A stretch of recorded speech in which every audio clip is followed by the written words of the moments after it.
Hi, thanks for tuning in to Math is for Me with Mrs. B, where we conquer math anxiety. Today we are going to be subtracting fractions. We're going to be doing this with like and unlike denominators. We're going to do this in 3 simple steps. The first step is to find the common denominator. Second step is just to subtract. And third is to simplify. And then before we jump in, I do want to revisit the idea of finding a common denominator. We're going to do this today by finding the least common multiple, and we'll get into that. We have 2 examples here that we're going to go through together, and I have our steps right here for us to support us along the way. So the first thing we need to do is we need to find a common denominator. So with our first example, we have 3/5 minus 2/5 equals. Well, found the common denominator, boom, it's just 5. So all we have to do is subtract the numerators. Now, always put down that denominator first. That way you can resist the temptation of accidentally subtracting it. A common mistake students would make is, hey, Mrs. B, this denominator is 0 because 5 minus 5 is 0. Unfortunately, that is not the right answer. Our denominator is just going to hang out with us throughout the entire problem.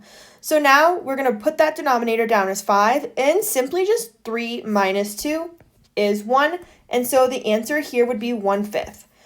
3/5 minus 2/5 is equal to 1/5. And if you ever need a reminder of our numerator versus denominator, you could always write this down on top of every paper. And we can leave that reminder up there for us too. I sincerely hope I spelled those correctly. All right, now let's look at our second example, which is not as simple as our first example. So you're going to notice right away that we have different denominators. So we need to find our common denominator.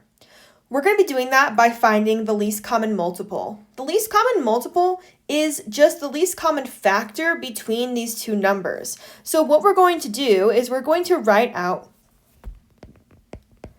all the multiples of 2. Well, 2 times 1 is 2, 2 times 2 is 4, 2 times 3 is 6, and so on.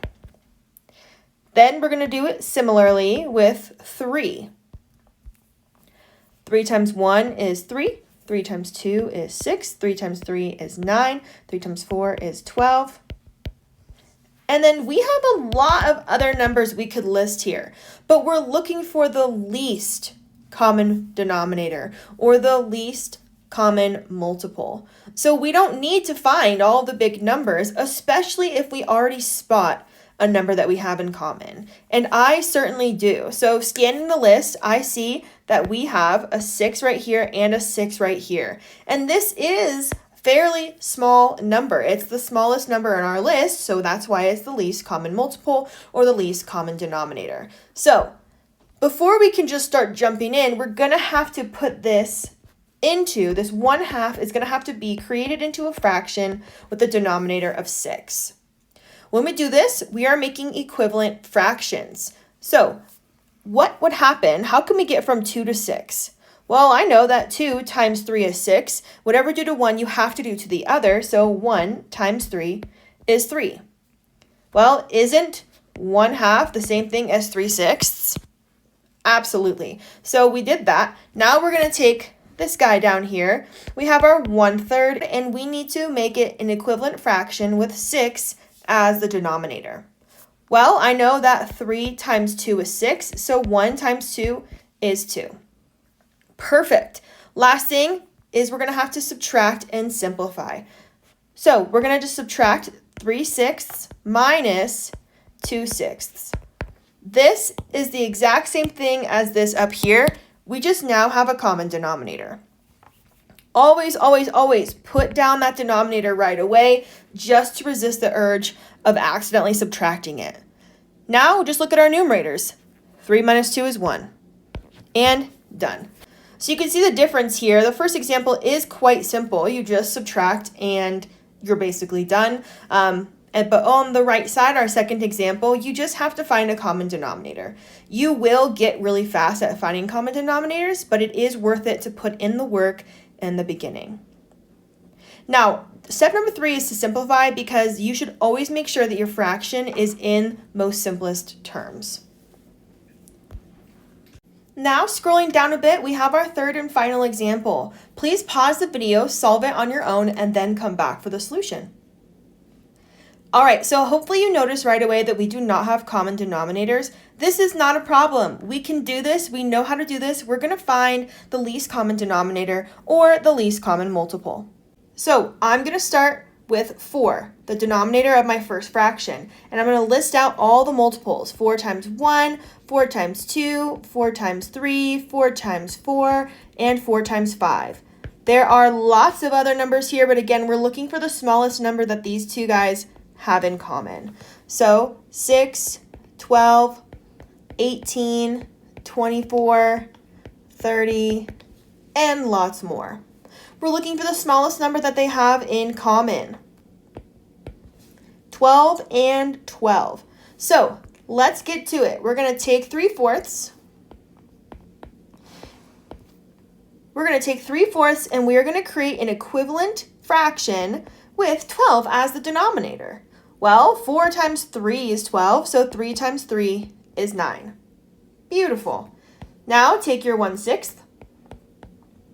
We're creating an equivalent fraction with 12 as the denominator. 6 times 2 is 12, so 1 times 2 is 2.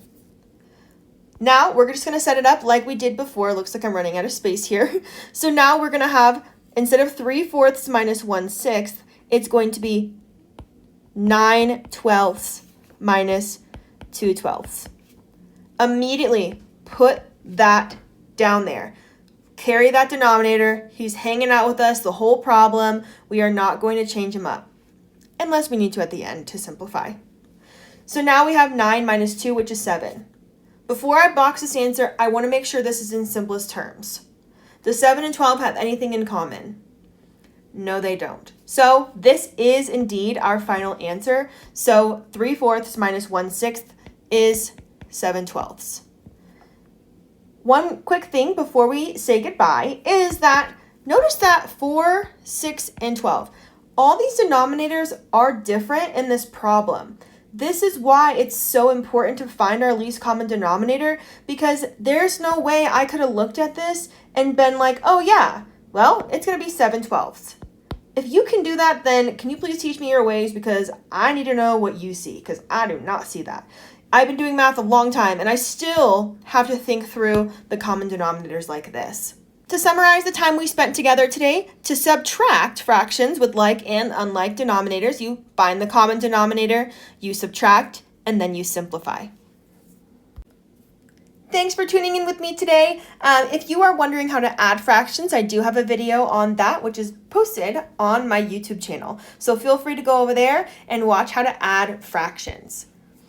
And once you do, comment below. What do you find easier, adding or subtracting fractions? Thanks again for tuning in with Math is for Me with Mrs. B, where we conquer math anxiety.